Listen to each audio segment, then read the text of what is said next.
What's up, guys? I hope you're all doing well, and thank you so much for popping into my review for Disney and Pixar's Brave. The film came out in 2012, and it won the Oscar for the Best Animated Feature over films like Paranorman and Wreck-It Ralph. I would have probably chose either of those films to win over Brave, and when I saw it for the first time, I had cold feet on the movie. And through the years, those feet have warmed up ever so slightly. And after watching the film today, I can definitively say that this isn't one of Pixar's best movies by a long shot. And this isn't even like a middle tier Pixar film. This is a lower tier Pixar movie. And I don't think Brave is bad. I'm not going to be trashing Brave. I think that this is an okay little film.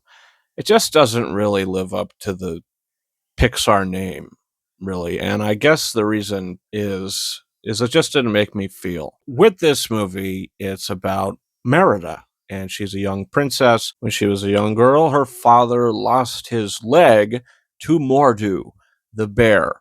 And now he is this bear sort of king, this bear killer, and he's wanting his revenge on Mordu. And that's kind of hinted throughout the film. They don't really go really deep into that. But once she is set off to be married, and the other three groups come in, and there's this big competition, and she chooses archery because she decides in her head, okay, I'm going to play for myself.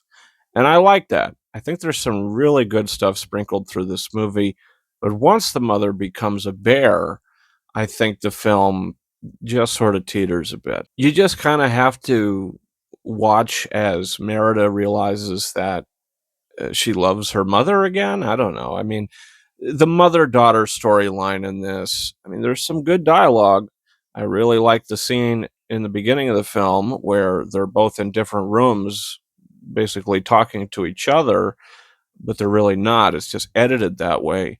I thought that was really good. Patrick Doyle's score is good. I don't think it's as good as his score for Harry Potter and the Goblet of Fire, Cinderella, or Thor, to name a few, but it's a good score. It's got a good theme.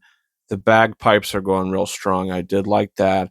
But the problem with the film, like I said, I just didn't really find myself caring. I couldn't get emotionally invested because the story is just a little too familiar. And it's very fairy tale like with this old witch, that she's got to go to. Visually, it's not bad. But the whole time, I just kind of found myself watching this film not really getting invested into it. The Pixar animation is developed to a point when we got to this film to where they probably were like, yeah, this looks really stunning, and we're going to give them the award because it is for animation. I have no idea. I wouldn't have voted for it. And I guess I was just let down by the fact that they hint at the story with this king, and he made the deal with the witch, and now he's Mordu. He's become the bear. And the film just doesn't dive into that enough. What it dived into was just a little too familiar. There's some good action, but I didn't laugh once. I don't think the humor in the film is very good. It's not a bad movie, but I think Brave is okay. Brave's mediocre, and I'm going to give it 3.5 out of 5 stars. And I think that's the same score I gave for Bug's Life. If you want more of my thoughts on that, I just reviewed that about a week or two ago. And that film, I think I would choose over this to watch. Am I going to choose a Bug's Life or Brave? Well, that movie, you've got a stunning Randy Newman score and really good voice performances. And the circus bugs are pretty entertaining. But yeah, Brave, it's there. Certainly not as bad as Cars 2. That's my thoughts on Brave. What's yours? Comment down below. And also, don't forget to hit that subscribe button. You could come on back to the channel for my next Pixar review. It's going to be for Elemental. And guys, you could also follow me on Twitter and or X at RyanKing72 and Instagram at KingArises131. Thank you so much for watching my review for Brave. And until next time, over and out.